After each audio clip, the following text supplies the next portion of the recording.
After many days, I have come with some idioms, very useful idioms, and I'm sure that after learning these idioms, you will be able to upgrade your English language. So let's start from the first idiom, that is, money doesn't grow on trees. पैसा पेड़ पे नहीं उगता, ये हिंदी में आप ऐसा कह सकते हैं, लेकिन इसका मतलब होता है कि लिमिटेड अमाउंट होना और उस अमाउंट को अगर ये कहा जाए कि संभाल के खर्च करना चाहिए क्योंकि बहुत ज़्यादा नहीं है, तो यूँ कह सकते हैं कि money doesn't grow on trees. जैसे कोई लड़का है, वो बाइक मांगता है अपने फादर से, तो जैसे कह सकता है कि I like a new bike, तो फादर क्या कहेंगे I'll think about it. Money doesn't grow on trees, you know. तुम्हें पता है कि पैसा पेड़ पे नहीं उगता, मैं सोचूंगा इसके बारे में। दूसरा है chiv someone out. इसका मतलब है कि किसी को डांट फटकार करना किसी वजह से, तो उसको chiv someone out कह सकते हैं। सेंटेंस में यूज़ करेंगे तो यूँ कह सकते हैं कि जैसे the manager chived his peon out because of being late.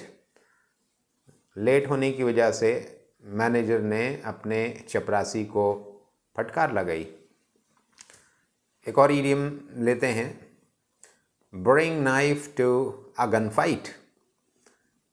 किसी सिचुएशन के लिए, टफ सिचुएशन के लिए बहुत बैडली प्रिपेयर्ड होना, यानी तैयारी अच्छी ना हो, तो उसके लिए bring knife to a gun fight कह सकते हैं। यानी बंदूक की लड़ाई है, उसके मुकाबले में चक्कू लेकर के आना, ये कैसा होता है। यानी कि किसी भी बैड सिचुएशन के लिए, किसी भी मुश्किल सिचुएशन, हालात के लिए बुरी तरह से तैयारी करना, यानी तैयारी बहुत ख़राब हो, इसके लिए कह सकते हैं। जैसे सेंटेंस में कुछ यूँ यूज़ कर सकते हैं कि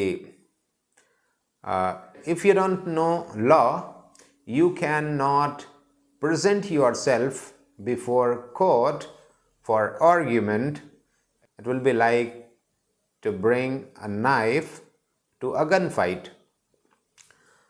एक और देख सकते हैं, to get into hot water. इसका मतलब होता है get into hot water का मतलब है कि मुश्किल हालात में होना, परेशानी में होना, तो दिक्कत में आ जाना। इसको अगर सेंटेंस में यूज़ करेंगे तो यूँ कह सकते हैं कि the police officers know it well that they must have to manage traffic on the arrival of the prime minister tomorrow, otherwise they will be in hot water.